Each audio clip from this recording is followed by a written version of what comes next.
ini belum diterapkan secara penuh yang namanya aturan Basel. Ya, meskipun Basel sendiri sebenarnya ada di tahun 88. Ya, kita itu baru benar-benar well implemented, saya rasakan adalah pasca krisis 98.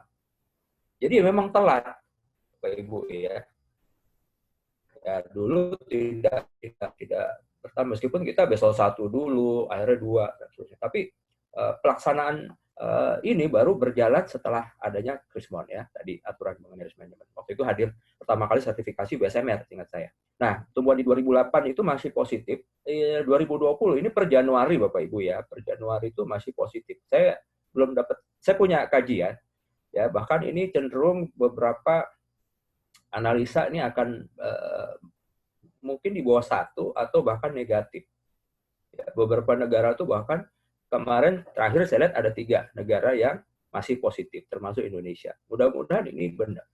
Tapi bisa saja negatif. Makanya ini kondisi ini kan sangat terkait dari aspek makroekonomi seperti apa tentunya. Nah, kemudian inflasi di tahun 98 itu cukup tinggi, 82%. Ini 12,14. Sekarang itu bahkan deflasi, Bapak Ibu ya. Di bawah 3. Posisi terakhir yang saya cek di bulan ini itu deflasi ya, di bawah 3%, less than 3%. Ya. Jadi ada beberapa hal terkait mungkin daya beli dan lain-lain yang menyebabkan deflasi. Kemudian cadangan devisa kita itu dulu sekitar 17,4 miliar US, di 2008 50, di 2020 masih cukup besar, 130,4 ya. Nah, Bapak Ibu, 2008 ini penyebabnya adalah triggernya beda-beda ya, gitu. Triggernya beda-beda karena 98 ini memang krisisnya mulai dari, kalau nggak salah waktu itu dari Thailand ya, akhirnya merambat, dan ini memang secara regional akhirnya apa? Ini juga diiringi dengan krisis politik sebenarnya ya. Jadi kalau Bapak Ibu lihat krisis 98 ini chaos banget ya. Jadi saya kemudian lewat di jalan-jalan itu, wah bakar sana, bakar sini, itu saya, ya kita head to head mau nggak mau ya, seperti itu. Nah, 2008 ini lebih ke subprime mortgage. Ya, ini kan surat berharga di Amerika. Ya, untuk blue collar ini bubble akhirnya pecah, dan karena ini sudah menyebar ke Eropa, investor-investor di sana akhirnya kemana-mana. Ya. Nah, kalau 2020 ini lebih ke kasusnya pandemik, Bapak Ibu. Jadi penyebab kausa primanya beda-beda. Nah, bedanya di 98 itu kalau kita punya strategi bagaimana how to overcome crisis, waktu itu kita dibantu IMF, kita masih bisa lakukan apapun strategi itu. Kenapa? Karena kita bebas bergerak. Ya, problemnya. 2008 juga sama, ya.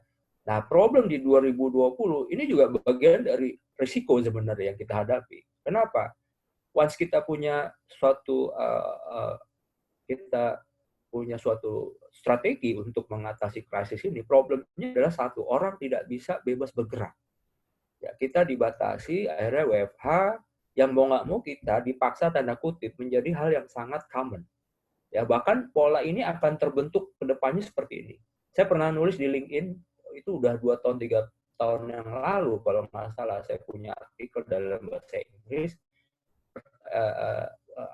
Artikel saya berjudul, apakah kita masih perlu kerja dari kantor? Nah, itu saya udah tulis lama. Di banking pun sebenarnya nggak semuanya perlu datang ke kantor. Kalau kita lihat pola-pola sekarang, kita sudah disupport dengan 5G, bentar lagi ya, di era 4.0, industri, semuanya kita, industri 4.0 itu kan polanya adalah apa? Kita itu sudah IoT, Internet of Things, dan kita bicara big data. Nah, sebenarnya ya it's not necessary to come to every office and then we are doing a daily job just like the previous time gitu loh menurut saya ya. Nah, mudah-mudahan dengan ini menjadi trigger ke depan, kita akan lebih terbiasa, bahkan diprediksi, ada beberapa prediksi nantinya sekolah ya, bahkan kantor-kantor itu akan terbiasa dengan pola ini dan akan mempertahankan Bapak Ibu dalam rangka efisiensi dan lain-lain. Nah, nilai tukar dulu saya lanjut, ini 16 ribuan ya, kemudian 16, ini 12, kita masih 14.800-an ya. Tadi saya pantau masih sekian, hanya emas saja ya. Ini gold sekarang hampir 1 juta ya, 900 sekian ya, ribu lebih ya. Nah, saya memang ini masalah investor mungkin melihat ya more secure main di gold gitu ya, karena lihat emas dunia harganya juga trennya naik terus. Tapi ini nilai tukar relatif stabil, meskipun juga Bank Sentral kalau nggak salah gelontorin kemarin berapa miliar US dollar ya dalam rangka menjaga stabilitas ya, karena sempat hampir ke 16.000 ya waktu itu. Dan ini memang salah satu metode untuk strategi di bidang moneter ya. Nah, depresiasi rupiah 19734 ini kecil sekali ya. Kalau sekarang cuma 6%-an. Ya, ISG masih kita masih lumayan meskipun drop dari 6.000 sekian.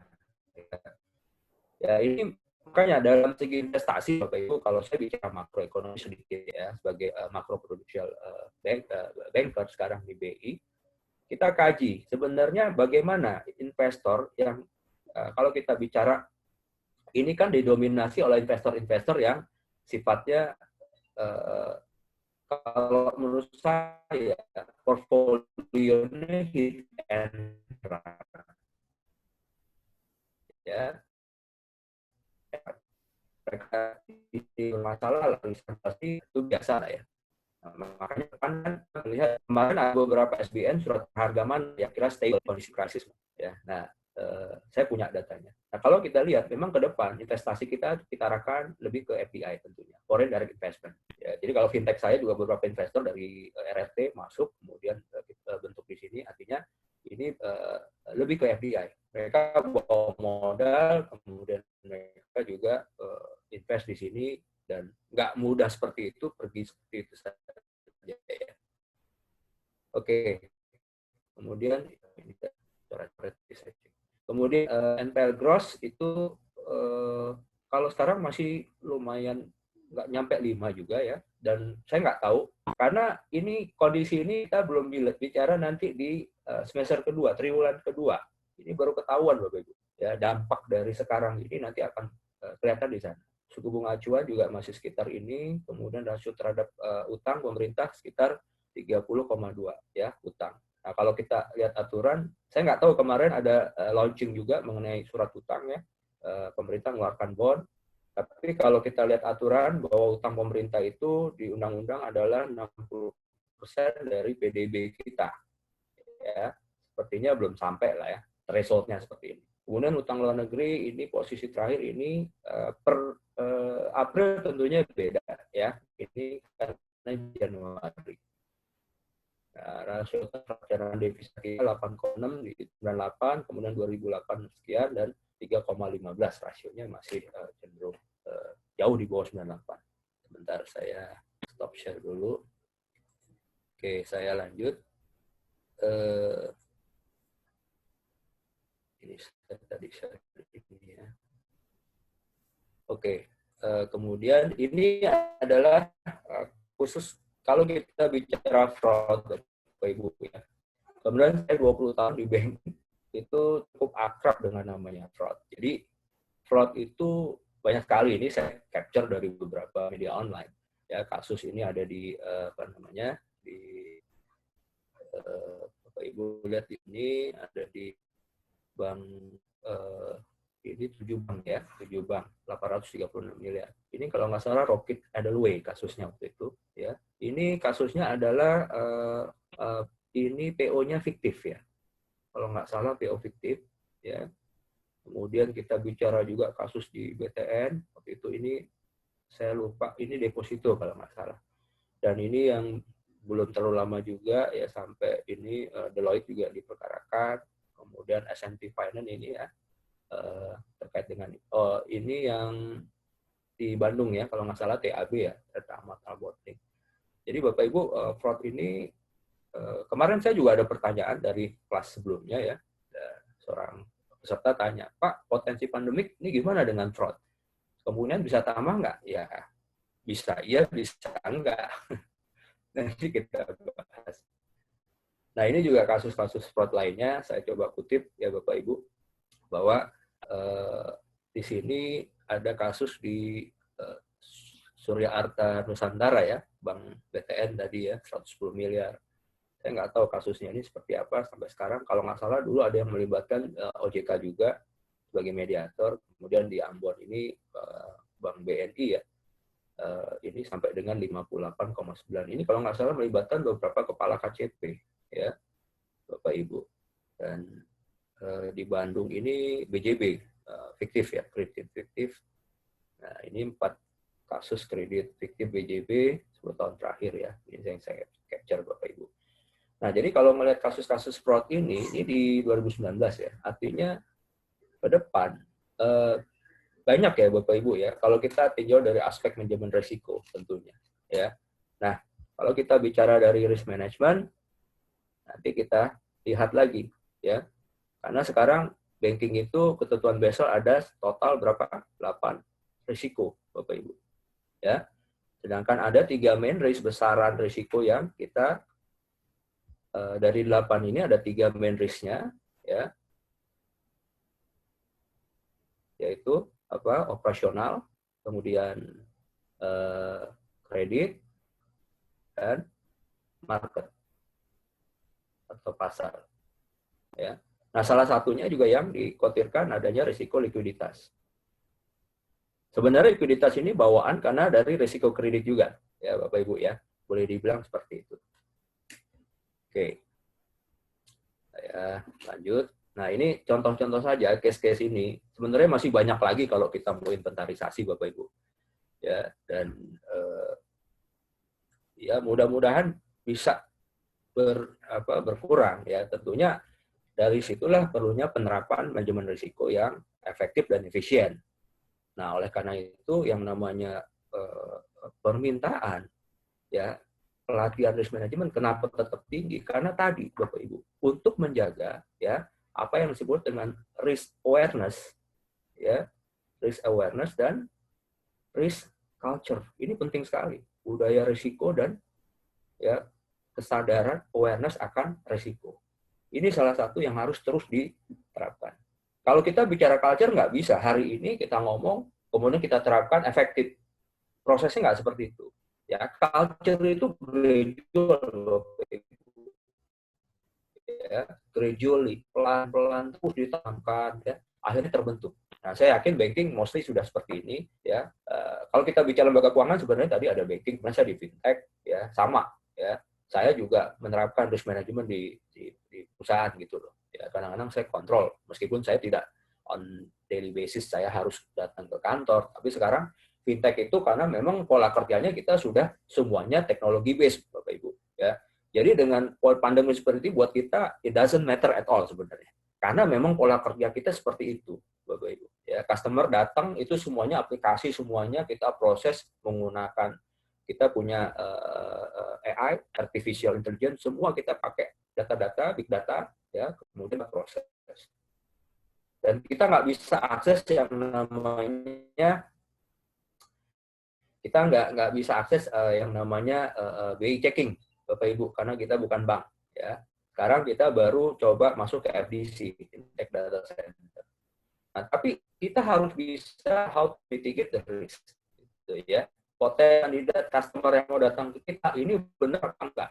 Ya, makanya kita gunakan teknologi di sini. Oke, nah kalau kita lihat fraud survey, di sini data dari Pricewaterhouse, Bapak Ibu, ini menyebutkan bahwa global economic crime dan fraud survey di 2020 itu ada kerugian sekitar 62 miliar dolar ya, due to fraud in the last 24 months, dalam 2 tahun terakhir. Jadi ya rata-rata per tahun 21 miliar US dollar, kita kali aja 14.000 ya. Nah, kemudian kalau lihat ini pelakunya adalah insider ya, potentially far more damaging dan externally perpetrated ya. Nah, jadi karena kita lihat 40% ya, insiden ini losses 100 million US ini committed by insider ya. Jadi kalau kita lihat memang insider ini perannya cukup besar, dan hampir kalau kita lihat kasus fraud banking itu mau melibatkan insider ya. Bapak Ibu, ini makanya saya selalu bilang ke rekan-rekan di banking, Ya, meskipun kita terapkan yang namanya internal control, Bapak Ibu ya. Jadi kalau kita bicara internal control ini apa sih? Internal control ini kita adalah adanya kita melakukan segregation of duties, ya. Jadi pemisahan fungsi dan tanggung jawab. Contoh kalau di banking itu yang namanya CS itu nggak boleh gabung sama teller pasti, ya. User ID-nya udah beda-beda. Tapi satu, apa yang bisa membobol internal control secanggih apapun, itu bisa dibobol dengan apa? Kalau mereka sekongkol. Ya. Jadi persekongkolan ini adalah, saya bukan ngajarin ya, jangan dilakukan seperti itu. Ya Bapak lihat deh, di mana-mana kasus ini mesti membuat kolaborasi, ya. Karena mereka bisa lintas, ya mereka bisa langgar, ya tinggal bagi-bagi hasil seperti apa kan gitu ya. Nah disitulah kita harus pintar. Ada namanya nanti know your employee juga, ya, bukan hanya KYC, ya. Kalau dalam mitigasi fraud kita ada yang namanya whistleblower juga, ya. Nah, whistleblower ini penting nih, ya. Siapa-siapa sih yang bisa ngasih informasi, ya tentu kita harus jaga ya. Jangan sampai ini bisa informasi ini bisa keluar gitu, orang-orang ini akan nggak mau lagi nanti. Nah, kemudian customer fraud ini committed by customer top, ya, not only the list external preparators, ya, hanya pihak luar, tapi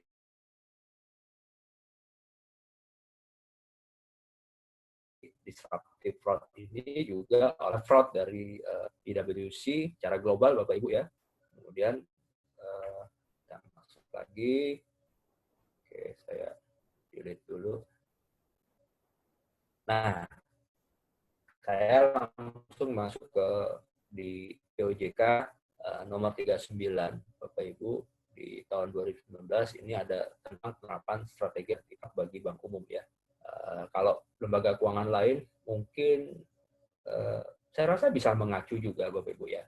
Nah, kalau kita lihat di pasal 2, ini ada jenis perbuatan yang tergolong fraud, itu ada kriterianya kecurangan, penipuan, kemudian penggelapan aset, ya, penggelapan aset, kemudian saya pakai warna lain deh. Sorry.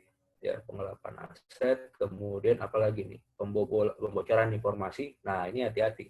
Di era sekarang, ya, di era teknologi informasi, ini informasi Bapak Ibu, ya, apalagi kita bicara data, this is a very critical asset, Bapak Ibu. Bahkan beberapa orang bilang data is more valuable than gold.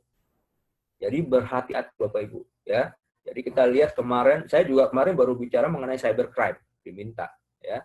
Nah, kalau kita lihat kasus cybercrime, ini kemarin apa namanya? Tokopedia ya, baru dibobol 19 juta. Saya suka beli belanja di sini juga lagi. Data. Ya.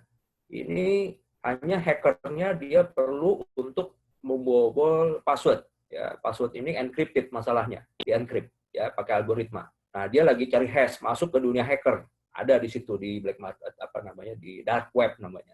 Ya. Nah, ini juga kemudian saya sudah cek pakai aplikasi, saya aman di sini ya. Tapi masalahnya saya di Bukalapak kena ternyata. Akhirnya saya ganti semuanya. Ya. Nah, jadi Bapak Ibu. Kemudian yang kedua, tindak pidana perbankan dan tindakan lain ya. Banyak ya. Ini bisa juga kena Undang-Undang ITE ya tentunya ya. Kemudian pasal 3, uang wajib menyusun dan menerapkan strategi anti fraud secara efektif. Nah, ini Bapak Ibu, anti fraud sudah ada aturannya seperti apa. Kemarin saya juga sempat bicara panjang lebar mengenai ini. Kemudian penyusunan dan penerapan strategi anti fraud paling sedikit memuat 4 pilar ya, ada pencegahan, deteksi, investigasi, pelaporan, sanksi serta pemantauan, evaluasi dan tindak lanjut. Bapak Ibu kalau lihat konsep manajemen risiko itu semuanya berawal dari pencegahan. Ya.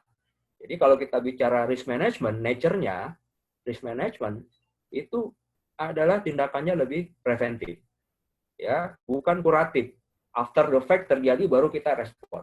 Nggak seperti itu. Itu bukan konsep risk management Bapak Ibu ya. Nanti kita bahas. Oke, kita lanjut karena nah, jadi kalau ini saya pernah dengan KPK juga, dengan OJK waktu itu membahas mengenai fraud juga ya, ada FGD. Ternyata fraud triangle ini juga dipakai oleh KPK, Bapak Ibu ya. Jadi paparannya juga sama ya. Kenapa sih orang melakukan fraud ada 3 sebenarnya kan konsepnya. Satu, dia meyakini bahwa dia ada tekanan. Ya, pressure. Wah, saya ini ada tekanan nih, saya butuh biaya ya. Saya mau beli rumah baru, saya mau beli kendaraan baru, bahkan mungkin saya mau nikah lagi. Ada mau nikah lagi. Saya di Solo itu menghadapi kasus fraud. Kepala cabang saya dengan mafia kredit melibatkan salah seorang lurah. Waktu saya tanya, kenapa Pak Lurah melakukan ini? Wah, nangis-nangis dia karena sama warganya, karena manipulasi data sertifikat ya, yang harusnya mas kasih warga sama si lurah ini diserahkan ke bank untuk menjadi kredit tip jaminan. Wah, dia bilang saya mau nikah lagi Pak dengan seorang sinden. Ya sudah, resiko kamu gitu. Nah kemudian perceive opportunity, dia meyakini adanya kesempatan. Dan kadang-kadang orang melihat bahwa wah ini kesempatan. Saya juga udah banyak berbakti ke perusahaan. Saya pernah masukin dana, saya juga menggolkan kredit besar, wajar dong. Saya nggak ada apresiasi, ya.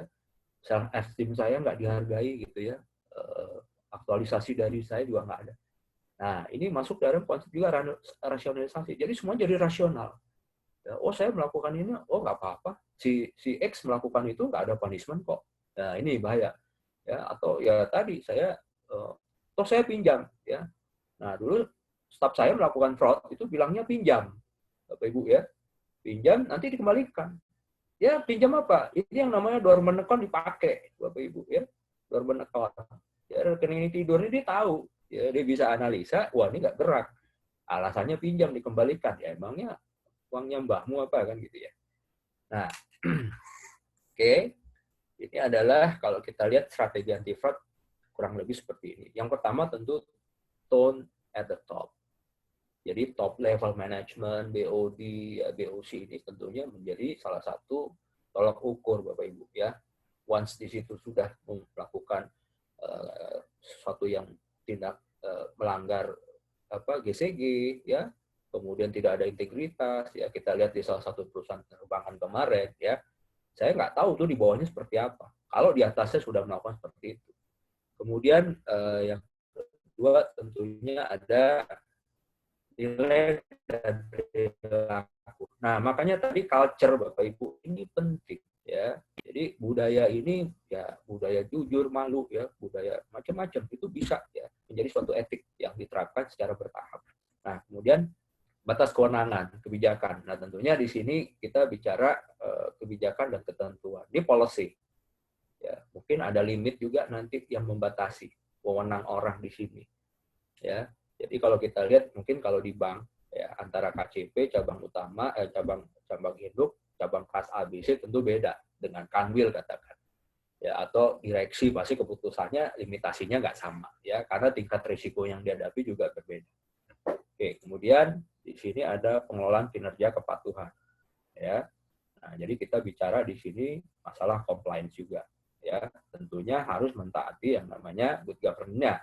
Ya, GCG. Makanya saya dengan OJK kita bahas yang namanya sekarang sudah GRC, Bapak Ibu, Governance, Risk and Compliance. Karena di Eropa standarnya sudah GRC lagi, sudah GRC ya. Jadi kita nggak silo gitu. Nah, kalau kita lihat jadi siklusnya seperti ini. Pasti kita mulainya pencegahan. Ini konsep manajemen risiko, kita melakukan tindakan preventif. Kemudian kita mendetek, ya, investigasi dan sanksi. Tentu di sini kita sudah melakukan mitigasi risikonya seperti apa. Ya. Kemudian pemantauan, evaluasi dan bagaimana follow up-nya. Ini berlanjut seperti ini siklusnya. Oke. Nah, ini tentunya tadi masuk dalam pendekatan sistematik untuk pengendalian fraud itu tadi. Nah, sekarang kita masuk dalam aspek risk. Sebenarnya apa sih risk? Apa sih risk management principle? Bapak Ibu pasti sudah paham ya bahwa sebenarnya risiko itu adalah potensial loss ya, kerugian karena adanya suatu event tertentu yang menyebabkan kerugian. Jadi adanya loss of event ya. Event ini banyak sekali kasusnya ya. Jadi kejadian-kejadian ini pasti pernah nonton filmnya kenapa kapal ini seperti ini ya. Biasanya dulu kalau teman-teman yang saya kenal tuh yang ibu-ibu tuh wah bisa berkali-kali nih agak sentimental nonton ini ya. Karena ada si Rose gitu ya. Nah, latar belakang juga bahwa risiko dalam konteks perbankan kalau kita lihat merupakan suatu kejadian potensial baik yang dapat diperkirakan, anticipated, maupun yang unanticipated, yang berdampak negatif tentu kepada pendapatan dan permodalan. Bapak Ibu, kalau kita lihat kasus COVID-19, ini masuk yang kriteria unanticipated. Tidak ada pernah orang menyangka bahwa virus ini akan outbreak spreading seperti sekarang. Bahkan Indonesia dibilang beberapa pengamat termasuk telat, ya, di mana negara-negara lain sudah mulai melakukan tindakan. Ya, waktu Wuhan lagi rame, kita malah terkesan, mohon maaf ya, kalau ada yang bilang kok santai, ya, underestimate, ya, baru satu akhirnya meledak, ya, populasinya luar biasa. Mungkin karena telat. Berbeda dengan Taiwan yang saya baca, mereka tidak ada penutupan apapun, ya, mall tetap buka, kemudian kantor buka, tapi mereka langsung memperketat bandara, pelabuhan, ya.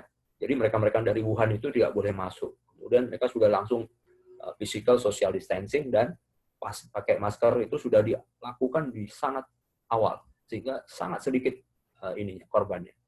Nah, inilah yang kalau kita bilang bagian dari bagaimana kita melakukan identifikasi risiko di sangat awal.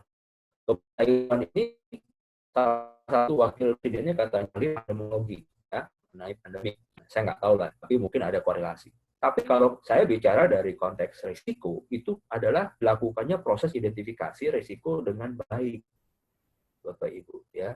Ingat bahwa risiko itu harus diidentifikasi at the very beginning step. Ya, jadi kita bukan diem, kemudian terjadi baru kita melakukan tindakan apa yang perlu kita lakukan, ya.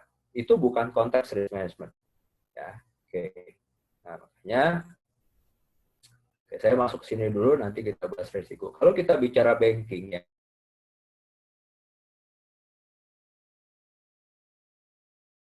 ya, lembaga keuangan lain mungkin kemudian banyak orang banking, nggak apa-apa, nanti kalau dari non banking boleh kalau mau diskusi. Bapak Ibu, jadi kalau kita banking, apa namanya? Ini saya lagi pilih, saya iris. Oh sorry.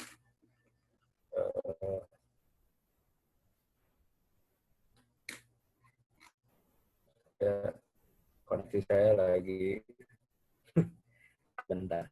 Jadi Bapak Ibu kalau lihat kasusnya ini, ya, jadi kalau lihat kasus di perbankan, ya, perbankan itu disebut sebagai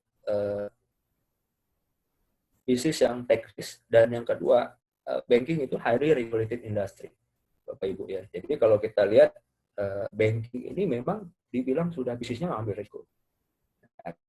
Kemudian industri yang diregulasi dengan ketat ini memang banking. Ya, Bapak Ibu lihat saya punya pernah diminta juga untuk bicara mengenai manajemen risiko di industri non banking yang berbasis ISO 1000, ya. Ini memang berat, Bapak Ibu, ya. Di banking kita ada 8 risiko, kalau di industri ISO 3001 aja, dan itu nggak sekompleksitasnya seperti banking. Apalagi kalau kita tahu risiko operasional di banking itu melekat, ya, di setiap proses industri perbankan. Ini sorry, tablet saya lagi restart, ini saya mau hapus ini nggak bisa. Oke, saya coba hapus.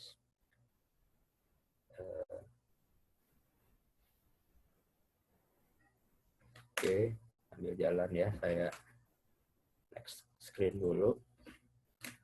Saya keluar dulu aja ya. Nah.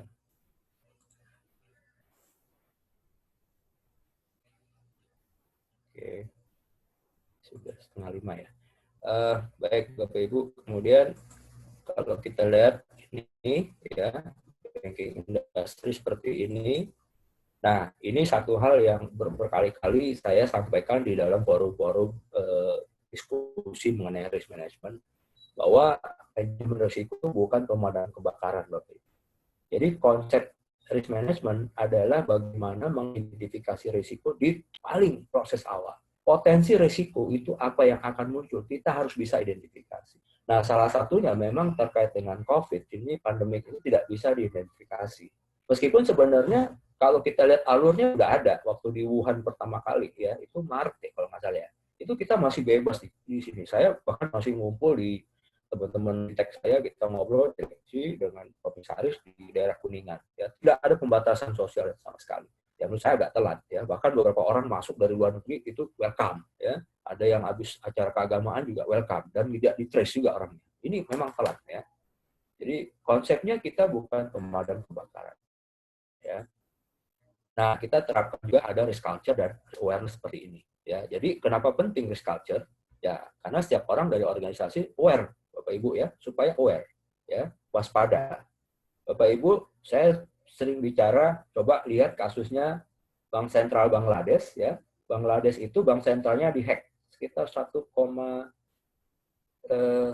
saya lupa kalau di IDR kan 1,8 atau 1,8 triliun ya. Ini dibuat lari oleh hacker. Kasusnya sepele ya. Jadi ada apa namanya? Malware masuk dalam salah satu pegawai, klik aktif Trojan. Akhirnya mengakuisisi Swift message sampai dia minta ke Bank Sentral Amerika, the Fed, untuk dikirim. Dari 8 untungnya tidak semua tembus karena ada yang ke Jerman juga curiga ya, karena ada kata-kata foundation, harusnya begini, foundation itu katanya jadi foundation. Nah, ini akhirnya reject Swift-nya. Tapi yang 3 message lolos ya, sehingga jebol sekitar sekian. Ini menjadi satu pelajaran, test case, dan ini terjadi beneran di tahun 2016, Bapak Ibu. Ya. Kasus, jadi resikonya luar biasa di banking. Jangan dikira di era sekarang digital banking, wah semakin kuat resikonya. Saya beberapa kali bicara, kemarin cybercrime. Nggak usah jauh-jauh, Bapak Ibu pakai smartphone aja. Itu sekarang sudah menjadi wallet kita, Bapak Ibu punya data dari situ, semua data di situ. Kita nggak sadar, download aplikasi, minta akses, namanya bisa akses kamera, bisa akses, tahu-tahu dia sudah kemana-mana, ya begitu kita kasih permit. Nah ini hati-hati, sementara handphone kita nggak punya yang namanya VPN, Virtual Private Network, kita nggak punya antivirus dan lain-lain, anti-spam, malware. Nah, ini masalah awareness, kembali lagi, ya. Jadi ke depan kita itu akan semua mobile first only filosofi itu akan diterapkan perbankan, Bapak Ibu, ya. Semua aplikasi akan ke sana. Kalau awareness kita nggak ada, kalau kita nggak siap, ya. Ingat, hasil survei, titik terlemah dari sistem informasi itu di mana? Bukan di banking, tapi di customer. Hacker tahu banget. Customer ini yang diperdaya. Ya, kasus-kasus kemarin, skimming, segala macam ya, BRI kena, segala macam. Itu kasusnya juga hal-hal dari nasabah. Nah, kita harus aware masalah ini. Kemudian kalau kita bicara risk management culture, ini organisasi memiliki manajemen risiko yang proaktif ya. Jadi kita nggak bisa pasif. Proaktif artinya kita nggak bisa nunggu ya kasus terjadi baru ya. Kemarin saya lihat di TV, mohon maaf waktu kasus NR kecelakaan, nggak lama salah satu dinas yang berhubungan di TV saya lihat langsung, wah sekarang saya akan lebih investigasi lebih aktif ke semua pesawat yang ada di taksi yang ada di parkir bandara. Ya nggak salah, cuman keliru aja. Kalau kita bicara konteks risk management, harusnya dilakukan tidak menunggu kasus, ya proaktif, identifikasi, ya. Jadi kalau kita lihat risk itu ada 4 tahap yang harus dilakukan. Bapak Ibu masih ingat? Identifikasi, identification, kemudian kita melakukan measurement, pengukuran, ya, kemudian monitoring, ya, kemudian yang terakhir kontrol. Ini 4 tahap biasanya mengajarkan berulang-ulang, mulai level 1, 2, 3, 4 ada terus. Ya Bapak Ibu. Jadi jangan ada kasus saya baca kredit macet, kemudian korseknya bilang ke media itu tiba-tiba koleknya turun. Kok bisa bilang tiba-tiba? Berarti dia nggak melakukan proses monitoring dengan baik. Nggak ada tiba-tiba, Bapak Ibu. Kredit macet itu pasti ada proses. Ya, jadi ada yang namanya EWS, Early Warning System-nya itu kita harus tahu. Ya, ibaratnya orang kena penyakit COVID itu kan ada simptomnya. Pusing, mual, panas tinggi, kan gitu. Wah, ini gejala. Tinggal dianalisa lebih jauh. Ada diagnosa kan gitu ya, berarti dia tidak melakukan itu. Kemudian risiko selalu menjadi fokus yang penting dievaluasi secara periodik ya. Bapak Ibu harus lihat kayak sekarang COVID ini dampaknya seperti apa ya. Beberapa bank itu sudah dianalisa kredit nggak bertumbuh, dampaknya seperti itu, dan risiko likuiditas akan terjadi. Kenapa? Ya dengan adanya kredit yang bermasalah ya, sehingga likuiditas akan bermasalah. Beberapa juga kemarin sudah relaksasi kan, BOJK nomor 11. Nah, ini akan bisa seperti ini dan kita harus melakukan. Jangan lupa stress testing juga dilakukan. lakukan testing untuk mengukur ya seberapa kuat ya kondisi kita dengan beberapa indikator yang kita pakai di situ sebagai model. Kemudian harus dilakukan juga karyawan eksekutif pemegang saham harus memahami bahwa risiko adalah suatu faktor penting yang perlu dipertimbangkan ya. Kenapa? Tadi yakini bahwa banking itu adalah bisnis yang take risk. Dan kita adalah untuk banking highly regulated industry. Ya, yang diregulasi dengan sangat ketat. Bapak Ibu lihat industri lain mungkin nggak seperti banking. POJK sekarang berapa banyak dari 01 bicara masalah keamanan perlindungan nasabah sampai sekarang ada yang 11 terbaru, ada 38 ya. Ada 34 banyak sekali ya POJK. Saya aja nggak hafal. Oke, kemudian nah, ini saya ambil sebenarnya sudah dipaparkan di beberapa materi sebelumnya teman-teman juga di IMPC. Ini hanya melihat bahwa sebenarnya dari kondisi COVID ini ada bisnis-bisnis yang memang masih survive. Ya, ini sebagai winner, potensial winner. Ini bisa ke sini. Ya, ini potensial winner. Kenapa? Ini perlu kita kaji potensial loss. Nah, sebenarnya ini lebih untuk awareness. Kalau financial service dari di sini, saya melihatnya, ini kita sudah masuk warning nih, ya. Artinya apa yang harus kita lakukan? What should we do, ya, in order to avoid the risk, gitu ya, or avoid the loss. Nah, kita sudah nyusun strategi. Ya, ini kajian dari Decode, ya. Nah, ini kan kalau tahap-tahapan ini sebenarnya kalau kita masih punya kemampuan LDR Bapak Ibu masih sokong, bisa mau pembiayaan, tapi sektor-sektor yang memang masih di sini sebagai winner, ya. Jadi kalau kita lihat winner itu sektor-sektor kayak food, ya mau orang perlu makan, gitu ya. Kemudian medical supplies, ya Bapak Ibu, saya kemarin lihat salah satu di Hong Kong atau apa, ini perusahaan farmasi itu naik sahamnya dan luar biasa kenaikannya, di mana perusahaan-perusahaan lain terpuruk, ya karena dia ternyata memproduksi obat-obat yang memang diperlukan oleh industri rumah sakit, ya apa untuk penanganan COVID. Ya, kemudian e-commerce, nah e-commerce ini kita lihat sekarang booming, ya. Semua orang beli online. Salah satunya juga sekarang jasa delivery service. Ya, kita lihat ini juga sebenarnya potensial juga untuk kalau kita masih mau biayain. Agriculture juga sekarang kemarin ada saya beberapa kali dapat WA mengenai dampak ini apa namanya krisis pangan dan lain-lain. Itu bisa saja terjadi. Ya, karena sekarang kita impor susah, ya. Dan negara sana juga mungkin terhambat, ya. Pertanian di Thailand dan lain-lain di mana kita biasa impor sekarang mereka bermasalah, ya karena apa, ya sekarang petani juga nggak boleh keluar dan lain-lain, kemudian pupuk juga nggak dijual, ya. Oke, nah ini data saya coba tak atik aja nih, ngambil dari OJK dan juga dari kontan. Bapak Ibu kalau kita lihat growth pertumbuhan kredit di ini year on year 2018-19 masih positif.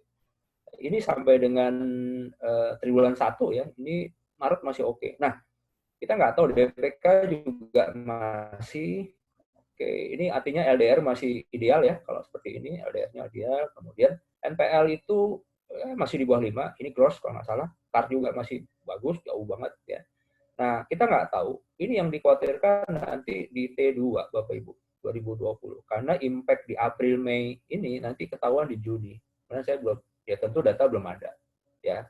Dan kita perlu waspada Bapak Ibu. Ini kita nggak tahu, ini bisa plus, ya, kemudian ini bisa min, ya. DPK ini juga sekarang, ya, so far sih orang sekarang lagi bicara cash is king, ya, karena perbankan juga lagi butuh cash, ya. Nah, DPK ini juga lagi, nah, cuma DPK ini orang kan sekarang beralih investasinya, ya.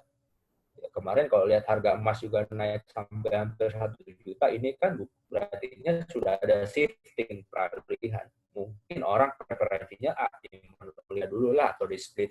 Ya, ini bisa aja potensi juga minus. Ya, berapanya saya belum bisa prediksi Bapak Ibu. Tapi ini untuk menjadi awareness kita saja. Ya, oke. Nah, OJK kemarin sudah kasih stimulus, ya.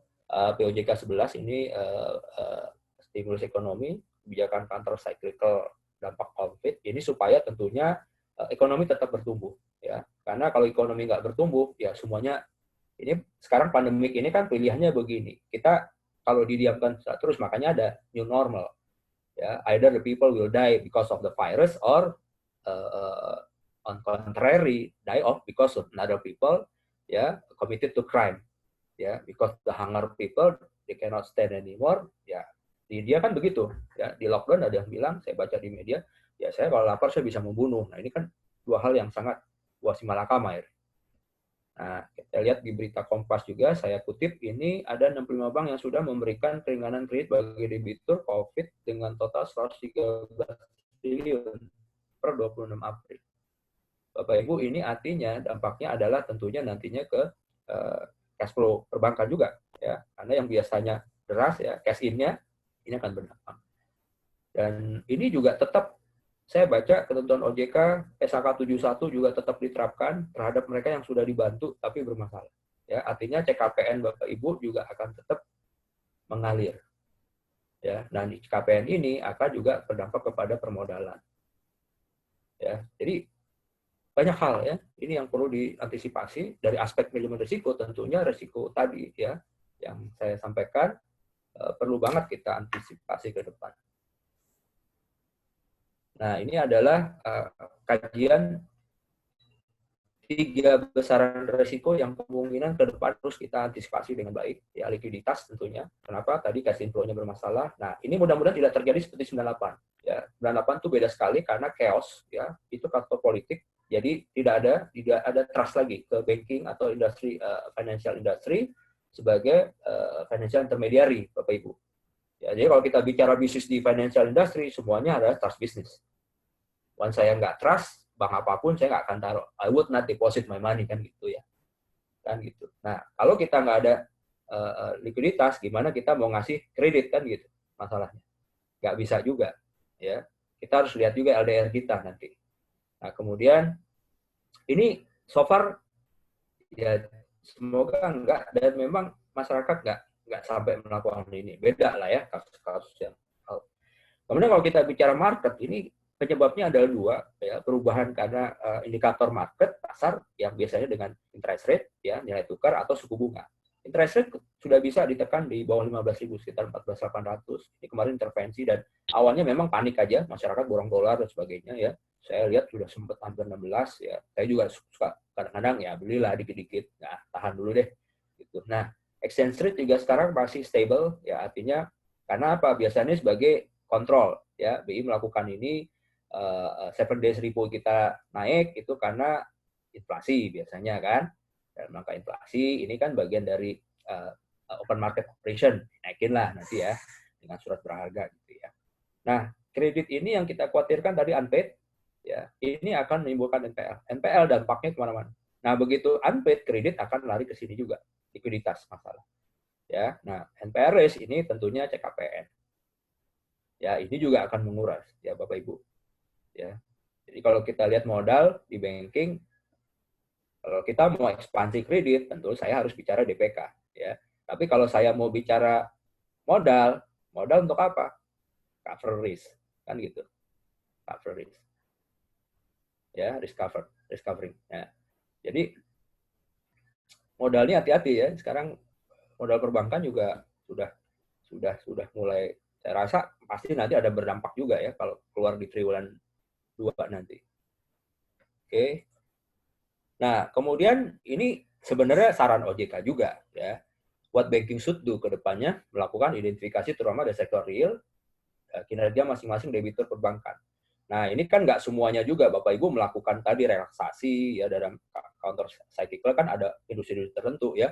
Kalau nggak salah yang berdampak itu pariwisata, kemudian transportasi ya.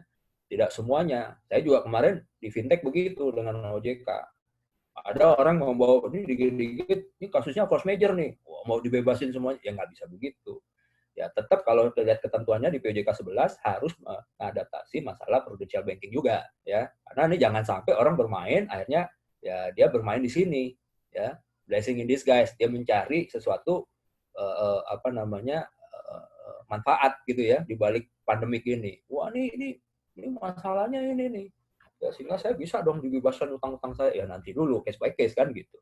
Nah, itu yang kedua adalah sangat penting untuk melihat mitigasi, fokus utamanya risiko kredit. Ya, cukupan likuiditas, perbankan, menyusun skenario restrukturisasi, dan upaya penyelamatan debitur dampak ya. Jadi ini sebenarnya pola 3R juga kita lakukan ya. Kemudian melangsungkan stress test. Nah, ini juga kita perlu ya, kita bisa lihat liquidity stress test-nya kita lakukan ya. Sekarang orang udah harus hitung LCR-nya nih. liquidity coverage ratio kita berapa ya. Nanti long term-nya ya net stable-nya ya kita harus hitung juga. Ketersediaan modal Bapak Ibu. Nah, tadi kita udah bahas modalnya akan banyak tergerus tentunya ya karena meningkatnya risiko kredit. Kita bicara kredit ada yang namanya expected loss, ada unexpected ya, L, ada UL, kemudian ada lagi kita bicara yang uncovered ya. Nah, ini kita harus antisipasi semua. Oke. Jadi sebenarnya banyak. Ini kalau kita bicara existing. Nah, kalau Bapak Ibu perusahaannya masih mau ekspansi ke depan, tentunya kita bicara lagi. Ya, kita menganalisa tadi ya, ada yang apa? Tadi ya, kita bicara ada yang loss. Nah, ada potential winners dan losses. Nah, di sini kalau mau memang tentunya kita harus buat yang namanya apa namanya? Portfolio guideline lagi. Kaji dengan benar. Dan portfolio guideline ini mana sektor-sektor tertentu yang masih bisa green atau investment grade. Dari ini kita selected lagi. Nah, kita buat model-model, Bapak Ibu. Tetap ada potensi untuk berkembang sebenarnya, cuman harus lebih hati-hati. Karena kita juga harus mengurusin yang existing. Ya, syukur likuiditas kita nggak kesedot di situ, karena kita nggak bisa ekspansi juga. Oke, nah itu. Oke, itu kira-kira dari saya, Bapak Ibu. Semoga bermanfaat. Silakan, Kang Yogi, kalau ada diskusi. Oke, terima kasih Kang Roy buat pemaparannya. Untuk Bapak Ibu, barangkali nanti ada yang ingin mendapatkan slide atau PowerPoint dari Pak Roy, nanti akan kita bagikan di WhatsApp grup IBC Paid Member. Jadi kita akan share setelah acara ini selesai di grup IBC Paid Member. Sebelum kita masuk ke sesi tanya jawab, izin Bapak Ibu dan Kang Roy kita foto sesi bersama dulu ya untuk dokumentasi ya. Bagi Bapak Ibu yang masih on, mungkin boleh diaktifkan dulu videonya. Video Zoom-nya silahkan, kita kasih waktu. Kita akan 2 kali tag karena di sini pesertanya ada 30, jadi terbagi menjadi 2 layar.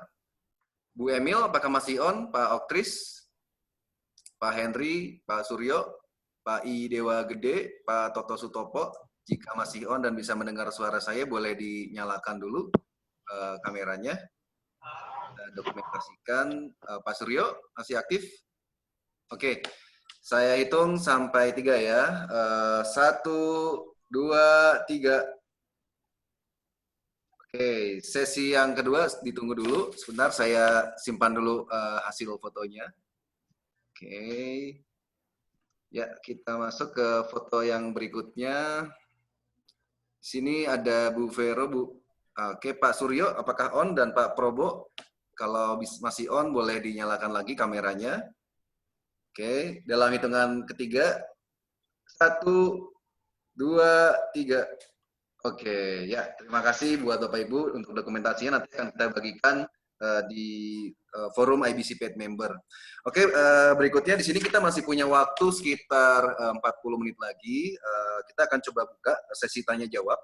Nanti bagi Bapak Ibu yang ingin bertanya, silahkan raise hand-nya, menu angkat tangan, atau bisa nyalakan video dan tanyakan pertanyaannya. Bisa juga mulai dengan memperkenalkan diri. Bagi yang ingin bertanya, silahkan memperkenalkan diri, nama perusahaan, dan pertanyaannya. Silahkan bagi Bapak Ibu yang ingin bertanya, kita buka. Boleh Pak Mas Yoli, silahkan Mas Yoli. Mungkin boleh memperkenalkan diri dulu ya Mas Yoli ya. Selamat sore Mas Roy. Siap Mas Yoli, apa kabar? Ya, saya Yoli saat ini di Indosuria. Kita di Bank Danamon lebih kurang 12 tahun lebih. Terima kasih Mas Roy, tadi paparannya banyak sekali mengenai penjelasan kondisi ekonomi kita dalam kondisi pandemi sekarang ya. Namun yang saya ingin sebenarnya saya ingin kembali balik ke fokus daripada acara kita hari ini gitu. Mengapa pelatihan front end risk management dibutuhkan lembaga keuangan gitu. Nah, saya lagi berpikir begini. Sampai kapan perusahaan bisa bertahan dengan kondisi seperti ini? Pasti suatu saat akan seperti orang lockdown lah. Orang mungkin nggak lama-lama nggak tahan lockdown, akhirnya mereka melanggar lockdown. Sama dengan perusahaan. kalau lama-lama begini ya tadi LDR-nya kegerus sendiri jadinya. Mau nggak mau kan harus mereka open dan mulai kembali bisnis gitu. Ya. Nah, saya tertarik dengan materi ini karena apa? Risk seperti apa yang harus benar-benar dijadikan pakem atau appetite oleh perusahaan kalau dia mau langgar kondisi pandemi ini untuk tetap menyalurkan kredit gitu loh. Oke. Oh. Jadi tidak seperti tadi kan Mas Roy ada bilang, sebenarnya banyak potensi bisnis yang sekarang masih pantas atau masih layak kita berikan fasilitas. Ya ini kepada lending. Namun kan lebih kepada saya pikir lebih kepada ketakutan atau paranoid atau apa istilahnya ya. Padahal sebenarnya masih banyak potensi bisnis yang sekarang bisa diberikan. Nah, saya tertarik adalah risk yang bagaimana gitu loh, yang harus dimiliki oleh perusahaan atau lembaga bisnis, atau mungkin dibantu sakunya Mas Roy gitu ya, supaya kondisi bisnis tetap berjalan, namun termanage gitu. Tidak bermasalah secara risiko. Jangan sampai nanti diomongin, ya lu yang salah, kondisi gini ngapain ngasih kredit gitu. Padahal ada peluang, namun dengan risk appetite yang seperti apa. Itu yang menarik saya, Mas Roy. Mohon kira-kira arahan pendapat Mas Roy gitu seperti apa, Mas Roy. Terima kasih. Oke. Thank you, Mas Yuli. Gimana, Kang Yogi satu-satu atau langsung kita kumpulkan dulu atau gimana? Boleh, ini ada penanya juga dari Bu Emilia. Kita buka pertanyaan dulu aja mungkin ya, Kang Roy ya. Ya. Silakan Bu Emilia, mungkin boleh disebutkan dari mana instansinya dan pertanyaannya, Bu. Ya, Assalamualaikum warahmatullahi wabarakatuh. Selamat sore Pak Yogi, Pak Roy. Nama saya Emilia, Pak, dari Bu Emil. BNI. Ya. Salam kenal Pak Roy. Ya, ini Pak Roy, saya kebetulan kan di tempat kita ini sedang mau menyusun SAF, Pak. Tim SAF, jadi strategi anti fraud, Pak. Nah, kebetulan memang kita di kebijakan atau SOP sudah ada, Pak. Tapi timnya itu kan masih kita lakukan penyesuaian mana yang seharusnya gitu loh, Pak. Nah, mungkin dari Pak Roy mungkin bisa memberikan masukan ke saya juga, Pak. Kira-kira tim untuk pembentukan tim strategi anti fraud ini seharusnya siapa yang duduk di situ ya, Pak? Karena kalau melihat dari slide-nya yang Bapak presentasikan tadi, itu kan memang ada juga yang fungsinya risk management sebagai lapis kedua ya, Pak ya. Kemudian compliance juga ya, Pak ya, sebagai lapis kedua, di mana di compliance itu kan nanti akan berfungsi juga untuk di bagiannya pengelolaan kinerja dan kepatuhan gitu ya, Pak ya. Nah, apakah itu nanti di dalam timnya SAF itu, apakah memang sebaiknya risk management dan kepatuhan dilibatkan masuk dalam situ, ataukah harus dipisah atau bagaimana, Pak? Sebaiknya gitu, Pak. Itu aja, Pak, dari saya. Terima kasih. Assalamualaikum warahmatullahi wabarakatuh. Waalaikumsalam. Waalaikumsalam warahmatullahi wabarakatuh. Oke, satu pertanyaan lagi, Pak Lahyanto. Silakan Pak Lahyanto memperkenalkan dirinya, nama dan perusahaan dan pertanyaannya, Pak. Silakan. Mas Roy, senang sekali bisa bertemu di sini. Iya, Mas Lai, apa kabar? Sehat ya? Dan hari ini saya bersyukur ya bisa kenal sama Pak hebat. Baru dua aja yang datang. Wah, ini luar biasa saya mendapat pengetahuan baru. Mas Roy sharing aja sedikit. Jadi kalau ada yang yang loss dan yang gain yang berpotensi ke depan akan tumbuh, boleh nggak kira-kira kalau saya tambahkan mengenai industri logistik sama transportasi? Karena sekarang juga nih kan tadi yang setelah itu kan yang memang yang e-commerce sama agribisnis ya, food. Nah, tambah lagi mungkin logistik dan transportasi. Nah, satu lagi Mas Roy. Oke, transportnya ini yang transportasinya lebih kemana nih? Boleh ini Mas Lai. Spesifiknya ke transportasi apa nih? Angkutan publik atau delivery itu masalah transportasi distribusi atau lebih ke transportasi publik atau apa? Ya, transportasi distribusi, betul itu. Jadi Distribusi ya, logistik ya, karena logistik terkait dan dengan distribusi. logistik. Iya. Jadi Ya. saya kira itu mungkin Mas Roy bisa memberikan pencerahan kepada saya mengenai sektor-sektor itu, karena itu berpotensi juga untuk bisa berkembang. Gitu. Saya kira itu. Terima kasih banyak. Iya. Terima kasih. Oke, Kang Roy, mungkin sementara cukup 3 pertanyaan dulu, Kang Roy ya. Boleh dijawab Ya. dulu, Kang Roy. Silakan. Oke, baik. Saya jawab satu-satu ya. Tadi yang pertama Mas Yoli ya. Oke, saya coba masuk ke slide aja jadi bisa coret-coret ya. Saya masuk ke slide.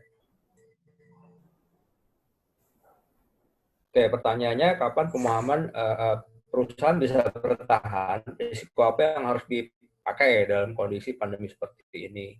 Jadi Mas Yoli tadi melihat bahwa sebenarnya ada ya yang masih bisa digarap mamanya begitu ya. Ya tentu sebenarnya begini, kalau kita bicara dari industri finansial ya, kita bicara industri finansial tentu 3 faktor risiko yang sudah dikaji dan perlu diantisipasi ini 3 besarannya seperti ini ya. Ini adalah 3 besaran. Kenapa? Karena yang kita khawatirkan kalau di industri finansial, yang pertama adalah jelas kredit ini akan kualitasnya nggak akan sama ya. Dan kolektibilitas kemarin pun sudah sepertinya akan ada diberikan kelonggaran. Ya, kalau kolek-kolek dulu tuh kita pakai 1 sampai 5 dengan pola-pola strike seperti dulu, kayaknya nggak bisa juga gitu. Nah, kenapa POJK 11 itu keluar kalau kita dalamin, itu salah satunya adalah oke lah dengan kondisi pandemik seperti ini ada relaksasi. Artinya apa? Industri tetap jalan. Meskipun growth-nya nggak bisa sama pasti dengan normal. Karena induknya kalau kita bicara underlying-nya, ya semua itu kan tertuju kepada kita begini ya. Kita kan melihatnya adalah pertama adalah apa? PDB, ya GNP kita. GNP ini kalau kita bicara ekonomi ya, saya ngajar ekonomi. GNP ini kan adalah apa sih produk barang dan jasa ya suatu negara dalam suatu periode tertentu. Nah sekarang kalau GNP kita yang tadinya sekitar 5,1%, kemudian drop ke 1,0 sekian atau bahkan minus, artinya produk barang dan jasa juga udah nggak ada di sini. Masyarakat yang bisa berkontribusi nggak ada. Dan menurut data 50% penyumbang GDP kita terbesar adalah konsumsi tingkat menengah. Mas Yoli, tingkat menengah itu siapa? Ya, menengah ke atas, middle up, teman-teman yang di banking, yang apa. Ini karena konsumsi, penyumbangnya 50% lebih ke GDP, sampai 55. Nah, sekarang kalau mereka nggak jalan, mereka nggak konsumsi, makanya sekarang bukan inflasi, deflasi bahkan. Ya, bukan kenaikan harga gitu loh. Makanya kebalikannya. Nah, kalau mereka, kalau di konsep makro kan ada yang namanya disposable income. Ini pendapatan orang setelah dikurangin pajak, saya mau konsumsi, mau investasi, atau mau saya tabung. Nah, kalau saya ini drop, saya nggak melakukan konsumsi, ya yang lain, begitu konsumsi saya kan menjadi pendapatan orang lain, kan? Nah, kalau ini nggak jalan, susah. Gitu. Nah, makanya sekarang kredit ini, orang-orang yang debitur-debitur perbankan, yang pinjam dari bank, ini kan pasti mengandalkan suatu usaha. Usaha tergantung dari mana. Saya juga punya usaha, kemudian saya punya produk jasa.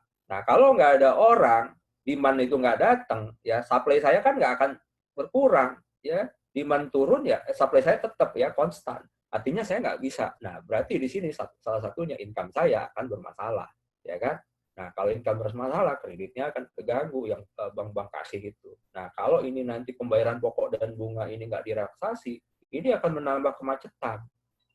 Ya, jadi sebenarnya, nah, tapi kalau menurut saya, kenapa tadi saya paparkan ada yang potensial loser dan gainer. Nah, sebenarnya kalau melihat itu belum pernah dibahas, tapi saya analisa secara pribadi, artinya memang saya baca beberapa, ada produk-produk atau industri tertentu yang survive malah, justru booming. Kalau kita lihat Zoom ini, sahamnya naik luar biasa. Kenapa? Dipakai orang. Ya, artinya investor, ya. Mereka akan, ini kan startup tadi awal ya, akan masuk ke sini biayain. Dia melihat, ya kan, saham saya di sini akan meledak nih nanti. Saya taruh waktu mungkin saham nilai masih 1 juta per lembar, namanya naik menjadi 50 juta nantinya. Ya, bisnis ini. Nah, kemudian mungkin tadi Mas Lai, bisnis transportasi juga akan dilihat ini menjadi apa namanya? Bahkan ada hotel. Sebenarnya kemarin jadi gini, ada industri hotel yang saya baca, itu mereka juga sekarang orang dipaksa ya, theory of kepepet kan, pernah baca bukunya. Hotel ini karena yang namanya okupansinya drop, mereka bikin paket. bisa nginep makan cuma 3 juta per bulan, 3,5 kalau nggak salah. Coba. Mana pernah ada 3,5 juta sebulan di hotel. Ini bahkan ada yang kerjasama untuk pasien PDP. Kalau nggak salah gitu ya, saya pernah baca. Ini kan artinya alternatif bisnis yang orang coba berpikir kreatif. Ya, ya ini kan ada kalau baca bukunya teori kepepet, orang pada saat kondisi kepepet itu kadang-kadang kreativitasnya akan muncul semua. Apa yang nggak pernah dilakukan, oh kita harus hidup nih, ya kita harus survive gitu, no matter what the condition is gitu kan. Nah jadi kalau bicara lagi hanya masalah risk appetite, kembali lagi ya, berapa appetite atau tingkat toleransi resiko toleransi kita berapa, risk tolerance kita yang bisa kita pegang, resikonya berapa kita bisa absorb, kita bisa terima. Nah ini perlu kita hitung lagi ya. Risikonya kalau di bank ini kan kaitannya dengan modal ya, artinya berapa besar modal lagi yang bisa cover resiko. Nah ini harus kita hitung ya. Kalau kita menghitung KPMM contohnya, KPMM ya, kecukupan modal minimum itu kan antara CAR ya, ini kan antara modal dibagi ATMR ya. Nah ATMR kita nambah, modal kita juga harus nambah kan. Nah artinya berapa kecukupan modal yang kita bisa siap di dalam untuk mengantisipasi penambahan kredit baru. ATMR ini salah satunya kan kredit yang diberikan, ya, yang produktif ya. Nah, ini berkaitan dengan ini kan saya harus jaga, karena saya mau di berapa. Ya, kalau selama ini target manajemen 20%, nah saya harus ngitung kecukupan modal saya berapa yang mau saya alokasi. Berarti X-nya ini saya bisa hitung kan. Nah, gitu. Kembali lagi, ya, kalau di lembaga keuangan, ya boleh aja ekspansi. Yang kedua, likuiditas saya cukup nggak, gitu, ya. Kenapa kita lihat cash inflow ini akan terganggu dengan banyaknya kasus-kasus, ya. Makanya bank sudah harus ngitung tuh LCR-nya, ya, liquidity coverage ratio-nya. Ya, jadi itu ada formulanya, kita bisa ngitung, ya, SQLA, high quality liquidity asset kita bagi dengan yang mau jatuh tempo dalam 30 hari loh. Ya, ini ketat banget, makanya bank tuh regulasinya luar biasa. Ya, insya Allah tahun 98 tuh nggak terulang ya, 2008 juga cuma sebentar, karena kita udah siap. Ya, bank-bank juga sudah melakukan yang namanya stress testing. Bapak Ibu pasti tahu lah, yang orang-orang banking. Ya, kita melakukan stress testing, kondisi stres dengan indikator makro-makro seperti tahun 98, itu kita survive nggak? Kan gitu. Ya, jadi kita kembali lagi, mau masuk kemana tergantung masing-masing perusahaannya. Satu, berapa besar dia bisa mengabsorb risiko. Ya, kita ngitung kesiapan modalnya di mana. Kemudian bagaimana dengan likuiditas dia. Karena kembali lagi, ini lagi bicara likuiditas shortage nih ke depan. Nih. Bahkan OJK semua meramalkan nggak growth pertumbuhan kredit. Nggak berkembang, nggak tumbuh sampai 2020 akhir. Atau mungkin mereka juga masih takut, wait and see. Karena cash inking tadi, saya harus keep dulu cash dulu nih. Karena perlu nih untuk bayar gaji karyawan lah, untuk apa segala macam. Kira-kira itu kurang lebih, Mas Joli, ada masukan? Ya, sebagian besar sih sudah ketangkap, tapi ya lebih fokuskan adalah bisnis seperti apa dengan dengan risk seperti apa itu sih sebenarnya Mas. Oh, jadi saya sih melihat Mas Roy lebih paparannya lebih kepada kepada makro ekonominya. Saya sih lebih berpikir adalah banyak sekali perusahaan yang mengurangi karyawan karena karyawan tidak produktif. Padahal karyawan itu kan hanya harus dibekali dengan kemampuan risk yang lebih baik sehingga risiko-risiko tadi yang kita diperkirakan perusahaan melalui stress testing tadi bisa ketutup. Ya, artinya gini lah bahasa the power of kepepet apa yang dilakukan oleh perusahaan agar tetap live sekarang gitu loh Mas. Gitu. Oke, gini. Kalau Mas Joli, kalau kita bicara perusahaan, saya mungkin non banking, non financial ya, industri ya, mungkin ya bisa ke situ. Tapi intinya memang harus cari beberapa terobosan karena beberapa perusahaan juga mereka sudah modal bisnisnya mungkin beberapa udah berubah dalam rangka untuk survive dulu nih. Sampai akhir tahun ini kan kita nggak tahu, karena vaksin itu paling cepat Januari 2021. Itu prediksi, belum tentu juga. Nah, kita kan nggak bisa diam seperti ini. Makanya berdamai dengan virus kan gini, konsepnya kan kalau saya melihatnya, kalau saya tidak bisa merubah keadaan, saya merubah, kan gitu. saya berangkat kantor jam 6 pagi nggak macet, tiba-tiba karena pertumbuhan kendaraan yang luar biasa, jam 6 nggak bisa, macet, mesti telat. Saya lebih pagi kan gitu. Saya berangkat 5.30, walaupun jam 5.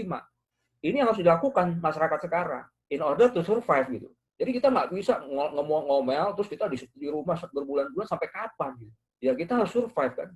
Nah inilah mungkin blessing in disguise ya. Kita dipaksa tadi tanda kutip mau nggak mau. Nah tadi di beberapa negara saya kasih contoh, saya baca di Taiwan itu mereka berhasil. Tetap tidak ada yang ditutup apapun sejak awal dan tingkat kematiannya sangat rendah.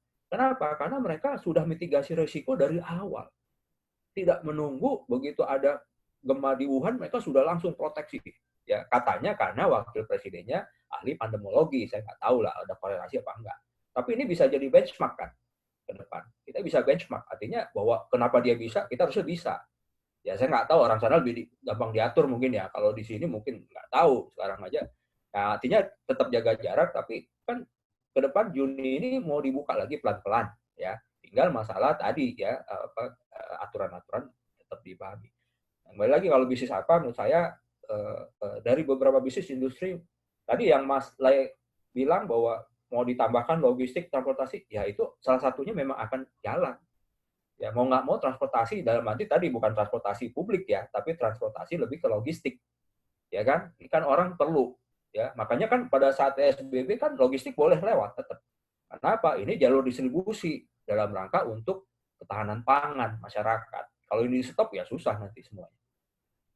Jadi mungkin itu kira-kira anggapan saya. Tapi kembali lagi kajian internal masing-masing perusahaan ya. Kalau kita bicara industri finansial tadi, satu kecukupan modalnya, likuiditasnya seperti apa, ya. Kemudian dia harus punya target bisnis model. Kalau mau masuk industri tetap mau ekspansi ya, tapi mungkin sangat hati-hati sekali.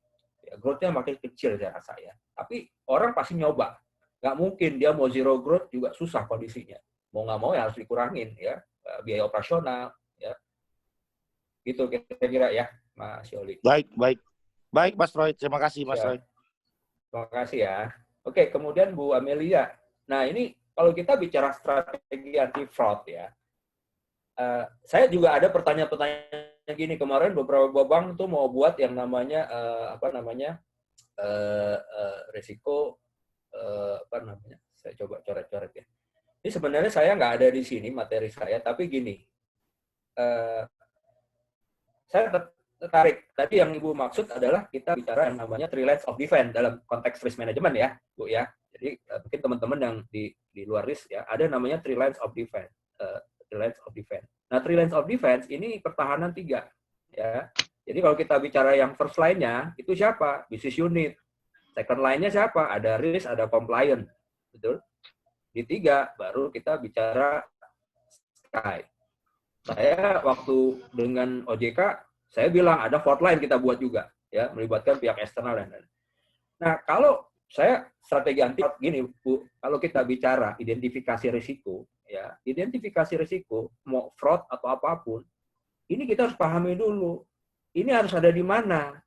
Ya, kalau kita bicara risk pertama adalah faktor pertama identifikasi potensi risiko, Bapak Ibu. Makanya risk management bukan pemadam kebakaran.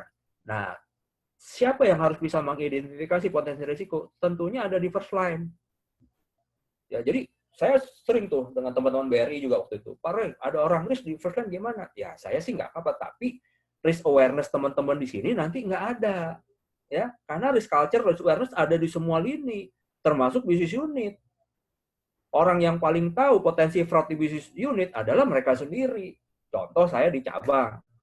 Ya, teller saya nyolong. Dia memanfaatkan yang namanya tadi, ya, dormant account.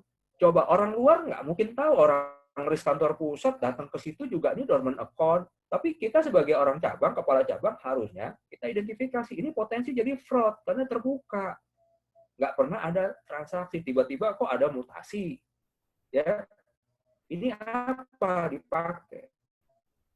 Nah, jadi kalau kita bicara strategi anti fraud itu bicaranya identifikasi, kemudian kita mitigasi ya Bu. Bukannya sudah terdefek baru kita ribut, duitnya udah kabur Bu. Ya. Nah siapa? Ya melibatkan orang bisnis unit, risk boleh.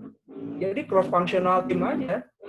Ya. Kalau Sky mungkin bagiannya adalah melakukan review. Kan nanti ada SOP. Tugas Sky itu apa sih? Tugas Sky kan sebenarnya mereview bahwa SOP ini, kebijakan dari second liner, itu sudah dijalankan oleh first line. Kan gitu. Ya. Jadi harus satu unit independen yang berusaha melakukan kajian. Tapi melibatkan bisnis unit menurut saya sesuatu yang wajib. Gitu Bu Amel. Ya. Ya, Pak Roy, terima kasih. Ya, semoga bisa diterima ya, Bu. Ya, Pak Roy, terima kasih. Ya, baik Ibu Amelia. Yang masalah industri logistik transportasi saya setuju aja ya. Artinya kalau kita bicara di potensi-potensi ini ke depan, banyak mungkin industri-industri yang bisa masuk ke dalam gainer bukan loser ya. Contohnya apa ya? Ya sekarang orang mungkin resto pun bisa bertahan. Ya, restoran bertahan tapi dengan konsep memang dia take away semua. Ya, mereka kerjasama, kalau dia punya juga armada atau dia kerjasama dengan beberapa delivery service. Kan sekarang yang terjadi seperti itu. Ya, dan orang ini kan masalahnya Bapak Ibu karena ini kondisi tidak pernah terjadi. Sama dengan 98. 98 terjadi krisis moneter itu orang tidak pernah mengira unexpected tadi. Kasusnya sama teorinya. Kenapa? Risiko tidak pernah diantisipasi. $2.500 menjadi 15.000 tidak pernah diantisipasi. Ya, dan kenapa kerugian? Contohnya Mandiri 4 bank itu rekapitulasi 78 triliun kalau nggak salah. Rata-rata setiap bank taruhlah 25 triliun. Dan mostly setiap bank itu ruginya apa? Difalas. Padahal konsep kita kalau bicara market risk, kita punya yang namanya stop loss. Stop loss itu kita bisa cut loss, kerugian. Jadi kalau potensi maunya limit saya, saya bisa mengabsorb berapa sih risk appetite saya? Kerugian saya hanya bisa katakan maksimal 500 miliar. Begitu rugi situ cut. Ini analisa saya. Kenapa? Kerugian sebesar itu karena berharap itu dia akan rebound. Dolarnya akan balik lagi, nggak pernah terjadi. Karena yang kita pelajari ini kan historical semua. Kita bicara histori, kita pelajari kayak stress test juga histori. Bapak Ibu pakai data historical, kita olah dengan model-model statistik kan gitu. Sehingga keluarlah dari setiap model beda-beda hasilnya kan gitu. Tinggal kita memprediksi ke depan seperti apa. Ya. Nah, makanya yang susah risiko itu kalau unexpected, tapi kita harus bisa. Kayak pandemik ini sebenarnya meskipun unexpected, tapi sudah ada konsepnya di Wuhan. Tinggal kita identifikasinya cepat, mitigasinya seperti apa. Nah, kita kelihatannya pengamat beberapa bilang agak telat Indonesia. Ya, sehingga kasusnya naik terus. Jadi kalau saya lihat memang logistik dan transportasi atau bahkan nanti ada bisnis-bisnis baru yang akan timbul. Ya, Mas Lai. Contohnya dengan adanya 4.0, 4.0 itu kan beberapa industri hilang. Ya. Matahari tutup, Debenham tutup, Lotus tutup, ya. Kemudian tapi timbullah bisnis baru yang namanya Gojek, ya. Ada namanya GrabCar, GoCar. Ini bisnis yang tidak pernah dulu dipikirkan, ya. Nah, ini akan begitu juga. Saya rasa orang akan beradaptasi, ya. Kalau enggak kita jadi dinosaurus juga. Punah gitu. Dengan kondisi environment seperti ini, makronya gini apa? Ya, kreativitas. Ya, di fintech juga kita sekarang lagi cari-cari juga. Kalau OJK punya aturannya dan ini bisa diterapkan, ya mungkin ada pola-pola bisnis baru di fintech. Kemarin juga Mas Yogi di BC juga ada kan, bahkan untuk THR dari fintech bisa cover namanya gitu. Yang dulu mungkin skim bisnis ini nggak ada. Ya, jadi sangat mungkin ya industri logistik dan transportasi karena ini menyangkut hajat hidup orang banyak, masalah ketahanan pangan masyarakat. Ya, yang dikhawatirkan kan ini nantinya. Gitu Mas Lai. Mudah-mudahan bisa menjawab ya. Oke. Gimana Kang Yogi? Oke Kang Roy, di sini kita masih punya waktu sekitar 15 menit lagi. Ya, ini kita masih buka ya Kang ya sampai jam 17.30 Kang Roy? Silakan. Boleh. Di sini ada yang resen, ada Mbak Veronica, sama ada pertanyaan offline dari Pak Probo Suwarto. Mungkin Mbak Vero dulu nih yang sudah muncul di video. Silahkan Mbak Vero. Selamat sore Bapak. Sore Mbak Vero. Selamat sore Mas Yogi, thank you udah di-invite untuk hari ini. Pak Roy, Ini saya tertarik sama slide Bapak. Perkenalkan dulu dari instansi mana? Oh iya, sorry. Saya Veronica, Pak, dari Banking Finance Development Center. Jadi tadi saya tertarik dengan slide Bapak yang Bapak berikan resiko yang terexposure terkait dengan COVID-19, Pak. Nah, kemarin kan waktu itu pemerintah kita juga, Bu Sri Mulyani sudah memberikan ibaratnya apa ya, analisa dan stress test bahwa kalau sangat buruknya nih kita kondisi bisa minus sampai 0,4. Nah, kalau exposure resiko yang tadi Bapak tampilkan 3 itu untuk financial industry itu terkait dengan khususnya bank, kira-kira kalau skenario-nya Bu Sri Mulyani ini muncul gitu Pak ya, kan kita nggak bisa prediksi nih, kita dibilangnya Juni bisa new normal, tapi kita nggak tahu kan nanti kemarin aja katanya 1.000 orang yang udah kena COVID dalam sehari, jadi kita masih nunggu juga karena pemerintah kan juga kadang-kadang pelin-pelan juga nih. Jadi kalau memang nanti skenario-nya tadi Bu Sri Mulyani bilang sampai minus 0,4, exposure di perbankan tetap 3 resiko tadi atau menurut Pak Roy ada tambahan resiko lagi Pak? Dan sama satu lagi yang tadi saya tertarik, Bapak bilang ada liquidity risk, ada massive withdrawal yang penarikan massal. Nah itu kira-kira di minus 0,4 itu bisa terjadi seperti itu nggak Pak kalau kita ngomongin outlook-nya? Terima kasih Bapak. Ya, oke. Selanjutnya, Kang Yogi, Pak Probo ya. Pak Probo ini bos saya dulu nih di bank. Pak Prabowo, ini ada pertanyaannya lewat chat. Mas Roy, bagaimana sebaiknya perusahaan bertahan agar tetap survive dalam kondisi COVID seperti ini? Perusahaan seperti apa yang lebih mudah survive? Nanti mungkin kalau Pak Prabowo Suwarto online mungkin boleh ditanyakan langsung ya. Silakan. Ya, oke. Ya, oke, saya jawab dulu Mbak Vero ya. Saya panggil Mbak Vero ya. Oke. Jadi kalau melihat data ini tadi ya, saya share lagi ya.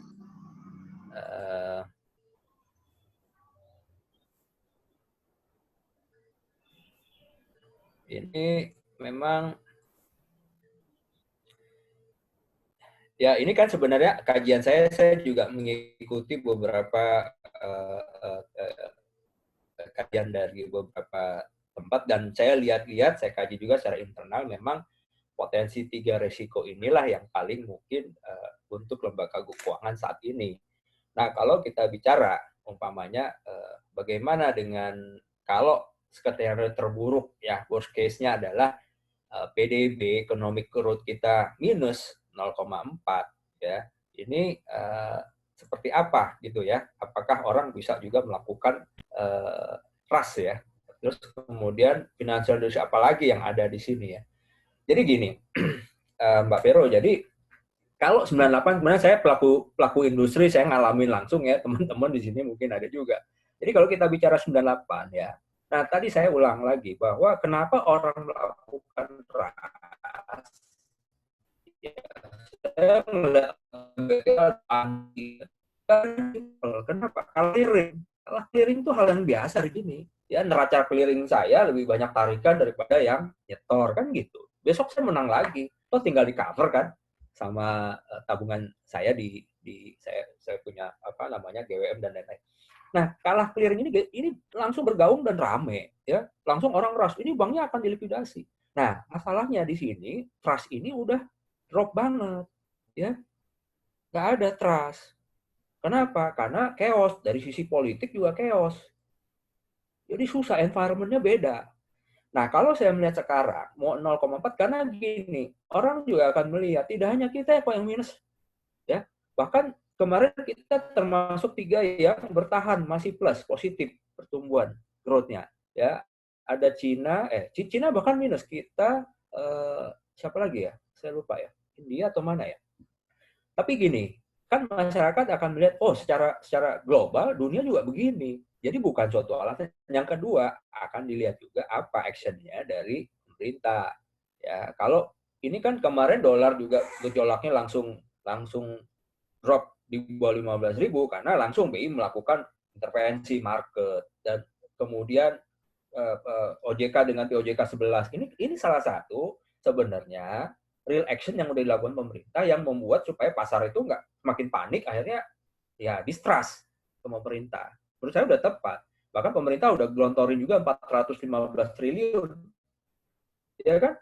Untuk stimulus nih. Ada beberapa sih, termasuk tadi ya industri keuangan, kemudian untuk lembaga pelatihan kerja dan lain-lain kan 14-15 triliun ya 415 triliun, dan ini memang ke APBN kan larinya gitu ya. Nah, yang penting bahwa trust ini yang harus dijaga sekarang.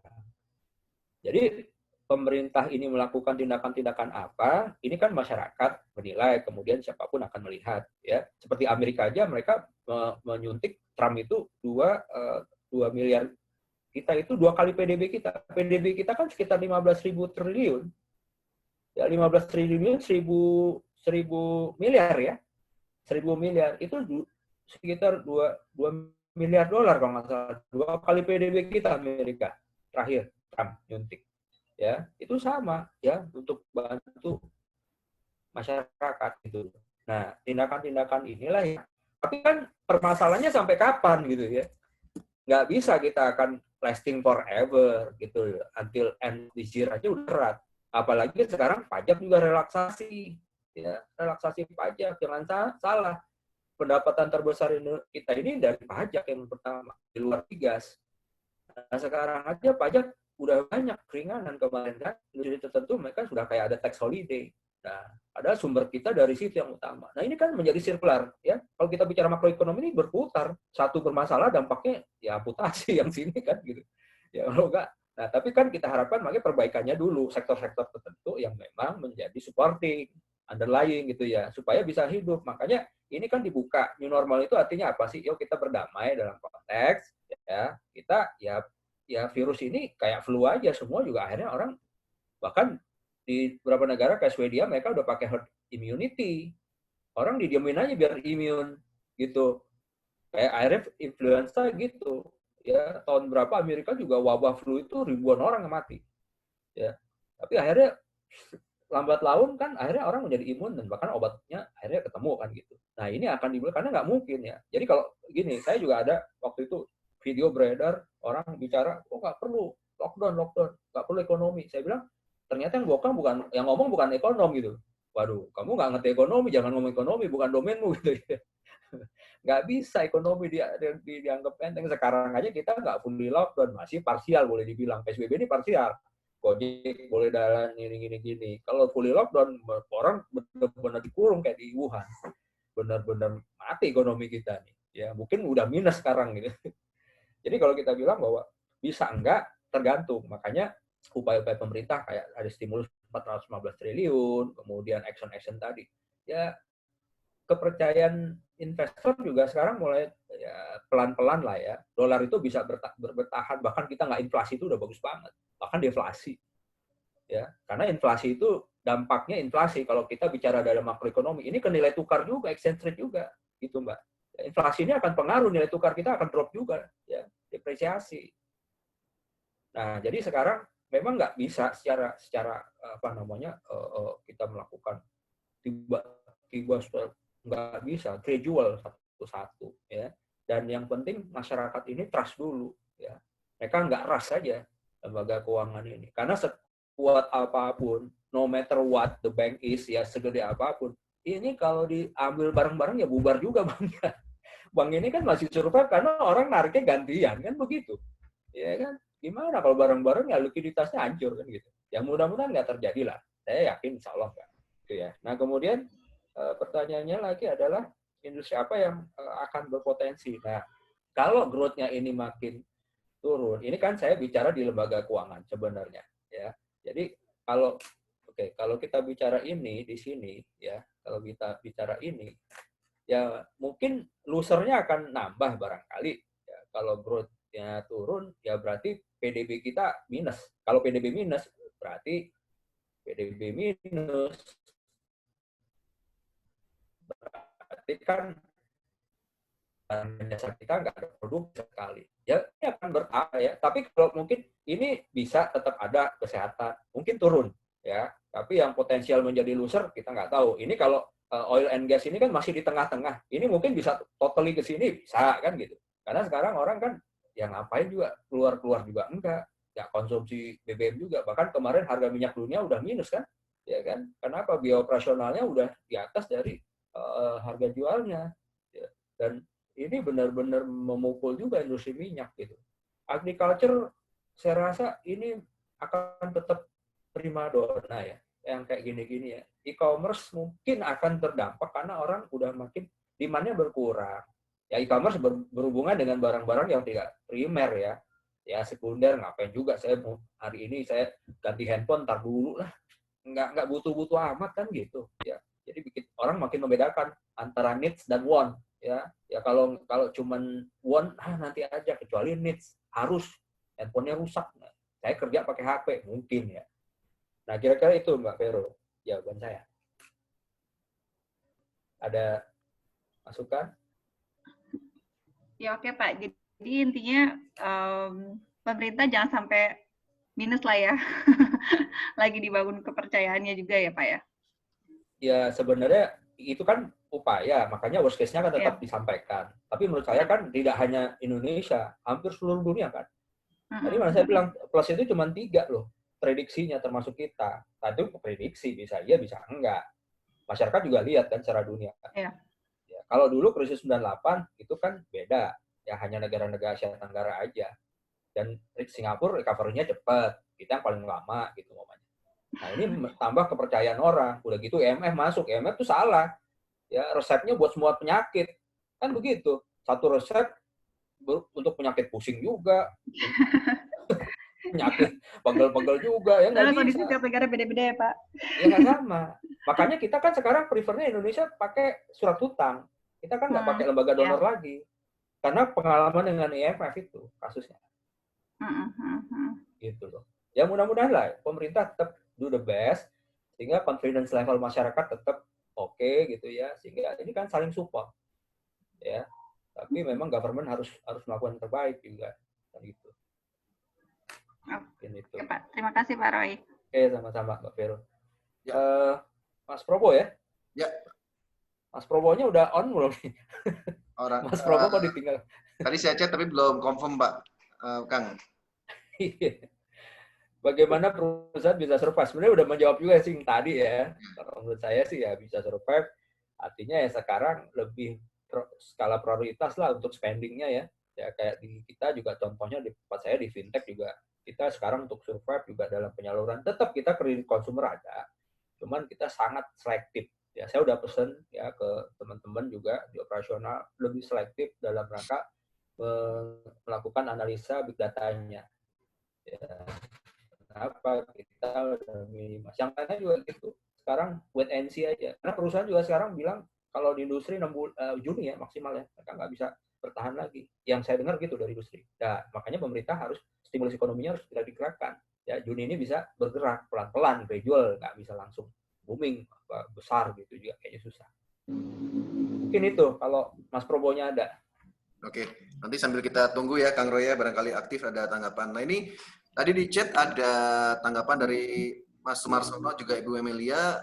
Nampaknya pertanyaan Bu Emilia menanyakan siapa saja yang masuk dalam tim strategi anti fraud atau SAF. Nampaknya belum terjawab dengan baik. Ini bagi Bu Emilia akan menjadi dasar dalam membentuk struktur organisasi penerapan strategi anti fraud di perusahaannya. Tadi Bu Emilia juga confirm belum terjawab. Mungkin boleh dijawab kembali, Kang Roy. Oke, jadi gini. Tadi kalau saya bicara ada 3 lines of defense. Tadi Bu Emilia sebenarnya menyinggung ini second liner terlibat nggak? Jadi kalau menurut saya anti fraud tetap melibatkan first line.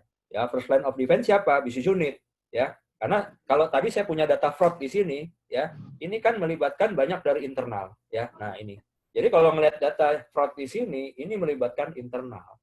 Biasanya potensi fraud internal itu dari mana? Ya banyak, tapi business unit mungkin kalau pengalaman di bank aja 20 tahun, itu teman-teman yang terlibat fraud lebih banyak di sektor di business unit, frontliners lah katakan. Di cabang ya. Nah, saya punya hasil survei juga. Survei kalau kita lihat kasus-kasus ini contohnya. Ini kan kalau di bank aja contohnya, kasus-kasus fraud di bank ini melibatkan semua orang-orang kredit analis mamanya, ya RM, ya contoh lo ya. Kemudian ya mereka yang punya akses dan biasanya hasil surveinya siapa yang bisa terlibat fraud itu levelnya adalah middle up. data survei yang saya punya tahun berapa ya, middle up, kenapa? Ya survei, kenapa mereka, orang-orang ini bisa terlibat fraud? Karena mereka punya wewenang. Contohnya saya seorang kepala cabang, karena otoritas saya bisa melakukan kasus-kasus ini kan, ya kan, ya kan, kasus ini kan yang di Ambon ini. Kenapa? Kenapa harus kepala cabang? Ya karena saya punya wewenang. Ya, makanya kalau kita bicara PPATK, anti money laundering, karena ada personally exposed person kan, PEP. Siapa? Ini justru pejabat. Kenapa? Ya siapapun di sini. Ya mohon maaf, mungkin menteri, siapapun. Kenapa? Karena dengan jabatan saya bisa melakukan, ya kan, pencucian uang. Ini teorinya begitu loh. Ya. Nah, sama dengan ini. Jadi kalau mau bicara anti fraud, ya orang-orang yang berpotensi melakukan fraud dilibatkan. Ini bagian dari awareness soalnya. Siapa? Ya bisnis unit terlibat. Masuk juga teman-teman bisnis unit itu ya siapapun, RM lah, ada mungkin dari sisi frontliners ya, mau CS, mau teller. Nah kemudian juga di sini ada teman-teman dari second liner. Second liner siapa? Ya orang risk. Karena mereka yang punya kebijakan, mereka yang tahu ya, mereka sambil melakukan. Kalau di beberapa bank ini orang risk sudah turun masuk ke first line, ya. Tapi takutnya saya ditanya, kenapa? Bukan apa-apa, bisnis unit dibantu bagus, tapi awareness-nya nggak ada, risk culture-nya nggak kebentuk, itu jadi masalah nantinya. Ya, jadi risk ini orang risk, kemudian ada compliant, ya nggak apa-apa. Jadi kalau dulu saya bikin SOP, ini teman-teman dari compliant, kemudian audit dan risk, ini saya sebagai reviewer. Kenapa? Karena mereka punya sudut pandang perspektif yang kadang-kadang berbeda dengan kita, ya, karena pengalaman mereka. Nah, ini dilibatkan juga nggak apa-apa. Ini dilibatkan aja. Jadi melibatkan semua, cross fungsional. Ya, tadi business unit, ada second liner-nya, ada risk, ada compliant. Jadi cross aja. Audit juga nggak apa-apa, tapi sifatnya kan ad hoc. Ya, pasti Bu Amel ini ad hoc, saya rasa ya. Jadi orang-orang ini apa namanya? Yang penting tidak ada konflik interest kan gitu. Itu jawaban saya, Kang, kira-kira. Ya Pak Roy, thank you Pak. Jadi maksud saya gini Pak, kalau dari timnya SAF itu kan sebetulnya kan SAF sendiri kan itu sebetulnya kan bagian daripada part of daripada kita mau menerapkan WBS ya Pak ya, Pak Roy, whistleblowing system gitu kan Pak ya. Oke. Ya. Jadi mungkin maksud saya di sini adalah untuk yang tim SAF itu kan dalam bagiannya monitoring untuk pemantauan, mungkin memang kalau untuk yang lapis pertama, memang kita akan libatkan gitu Pak Roy. Karena kan pada saat kita mau menerapkan namanya strategi anti fraud, tentunya kan kita ada sosialisasi gitu kan Pak ya. Sosialisasi kepada seluruh risk owner sebagai lapis pertama bahwa ini kita punya mekanisme mengenai strategi anti fraud. Tetapi yang menjalankan fungsi untuk monitoring atau pemantauan pengawasannya, itu siapa aja yang ideal Pak? Apakah compliant dan risk, ataukah nanti akan sewaktu-waktu akan melibatkan juga lapis ketiga yaitu internal audit. Jadi yang saya ingin tahu apakah tim ideal yang di SAF itu siapa dulu, kemudian berapa jumlahnya gitu Pak Roy. Itu Pak. Thank you Pak. Baik Bu. Jadi kalau gini, makanya ini ada konsep know your employee. Kenapa dalam konsep anti fraud kita kan harus tahu, bukannya kita suzon ya. Tapi ini kan bisa terbaca, pengalaman saya juga dulu ya, staf-staf saya yang melakukan ini gaya hidupnya juga berlebih gitu. Ya kita lihat ini anak dari mana uangnya. Ya mungkin mertuanya kaya, ada juga. Tapi kan ini artinya menjadi salah satu proses identifikasi. Nah, siapa yang tahu ya, orang-orang yang ada di operasional biasanya itu di business unit namanya gitu. Ya, tadi kalau menurut saya melibatkan orang risk ya, karena orang risk ini dalam perspektif risiko itu biasanya lebih mendalam. Compliant itu mungkin orang kepatuhan, dia harus tahu aturannya, dia paham. Ini orang nggak comply. Ya kalau kita bicara konsep GRC kan begitu Bu. Ya, karena nggak comply, ya good governance dilanggar sehingga terjadilah resiko kan gitu, gampangnya kan gitu ya. Nah makanya sebenarnya orang-orang dari good governance ini siapa sih? Kan orang compliant. GRC ini dilibatkan, namanya risk, orang resiko, compliant ada di situ, tambah orang BU. Kenapa? Dia bisa monitor langsung nih potensi your employee, ya. Ya memang ada mungkin di tidak hanya di frontline, di back office juga ada kasus-kasus fraud. Ya bisa, tapi kan kalau terlalu besar nanti nggak efektif juga timnya. Ya, jadi berapa banyak menurut saya tergantung skalanya yang mau kita pantau, yang kita mau lakukan investigasi kira-kira besarnya seperti apa.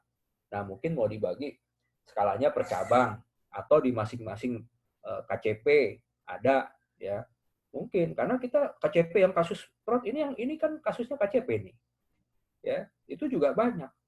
Nah masalahnya perlu memang satu orang, karena gini, kalau yang melakukan seorang pimpinan cabang katakan pasti anak buahnya nggak berani, ya. Nah tadi WBS tadi yang perlu diaktifkan, tapi ini benar-benar rulesnya dipegang, ya, supaya orang punya confidence level untuk menyampaikan gitu, ya. Ini sampai berlarut-larut, ya, ini terjadi dan ini konspirasi dan pasti semua banyak yang tahu, saya rasa, cuma diam. Nah jadi kalau bicara itu menurut saya ya libatkanlah orang-orang tapi yang memang punya kredibilitas, ya punya apa namanya, kalau dari aspek governance itu dia trusted, ya, orang-orang yang memang yang penting seleksinya, bukan besar nggak timnya. Tapi kalau di situ timnya ternyata ada satu orang yang punya rekod kurang bagus, ya akan nggak efektif juga, ya. Mungkin dia juga nggak akan secara proaktif melaporkan, mungkin dia tahu tapi tidak gitu. Nah menurut saya faktor seleksi orang-orang ini yang menjadi salah satu faktor penentu juga. Yang namanya anti fraud tentunya dia sudah tidak boleh committed to fraud atau dia pernah melakukan itu kan gitu. Orang-orang yang ada di kan menurut saya idealnya kan tidak pernah orang-orang yang terlibat, pasti di fit and propernya juga nggak boleh. Pernah ada masalah aja dulunya, kan nggak mungkin gitu, ya. Saya pun waktu fit and proper di OJK kan begitu, ditanya pernah melakukan masalah gini kan dicek semua, Bu. Ya, saya mau masuk di lembaga keuangan kan gitu. Nah ini faktor yang nggak bisa diabaikan loh. Ya, track record-nya, ya, integrated, ya, integritas orangnya nih seperti apa. Ya besar kecilnya menurut saya kalau terlalu besar juga nggak efektif. Yang penting nggak usah terlalu besar, tapi melibatkan orang-orang yang memang punya kompetensi, integritas yang bagus, ya. Kemudian sistem mekanismenya itu dibuat seefektif mungkin. Tadi bisa blower dia punya kemauan untuk menyampaikan momennya, ya, atau dia bisa melapor tanpa dia merasa terancam. Nah ini harus dibuat aturannya, ya, dan benar-benar ada kayak perlindungan saksi lah, apalah. Ya, ini bagus sih menurut saya bagus banget. Jadi karena yang namanya fraud ke depan juga masih banyak. Kemarin dianalisa dengan pandemik ini, fraud yang baru apa? Ini kan banyak sekarang KCP tutup, ya, pindah fungsi operasional. Nah ini hati-hati, SOP nggak siap, ya, orang-orangnya terlalu dialihkan, ya kan, kemudian otoritasnya juga berubah. Mungkin ada yang kelewat, memanfaatkan situasi kan begitu. Ya, itu Bu kira-kira. Baik, Bu Emilia dan Pak Roy, semoga pemaparan dari Kang Roy atau jawabannya ini Bu ya, menjawab ya Bu Emilia ya. Terima kasih Pak Roy, Pak Yogi. Ya, karena keterbatasan Japri nanti. Kita sekarang sudah pukul 17.30, sepertinya semuanya sudah harus siap-siap untuk buka puasa. Nanti mungkin Bapak Ibu jika masih banyak pertanyaan, kebetulan Pak Roy ini kan salah satu anggota IBC Pet Member, nanti Bapak Ibu bisa bergabung dengan IBC Pet Member, atau jika masih ada yang harus dong Pet Member. Nanti bisa kita kasih nomornya melalui Yeni, Community Manager IBC, atau lewat saya. Dan mungkin jika Bapak Ibu ada yang memiliki kebutuhan untuk pelatihan terkait dengan fraud atau manajemen risiko, nanti bisa kita hubungkan juga dengan Pak Roy.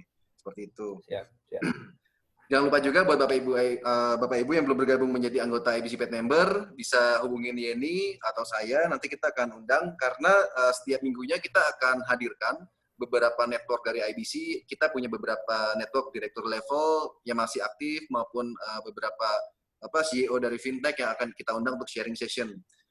Jadi pastikan Bapak Ibu bisa bergabung juga dengan IBC Pet Member, karena setiap minggu kita akan adakan rutin. Oke, sekali lagi terima kasih banyak buat Kang Roy, buat sharing sessionnya sore hari ini. Sangat bermanfaat buat saya pribadi dan juga mungkin buat Bapak Ibu yang hadir hari ini. Sekali lagi saya Yogi undur diri dari acara sharing session IBC Online hari ini. Selamat berbuka puasa bagi Bapak Ibu yang merayakan. Assalamualaikum warahmatullahi wabarakatuh. Waalaikumsalam. Mohon maaf lahir batin juga ya. Terima kasih. Terima kasih Pak Roy, Mas Terima kasih, Yogi. Pak. Ya. Selamat berlebaran besok ya. Ya, maaf lahir batin ya, Kang, semuanya. Maaf lahir dan batin. Sama-sama, Pak. Ya, Assalamualaikum. Waalaikumsalam warahmatullahi wabarakatuh.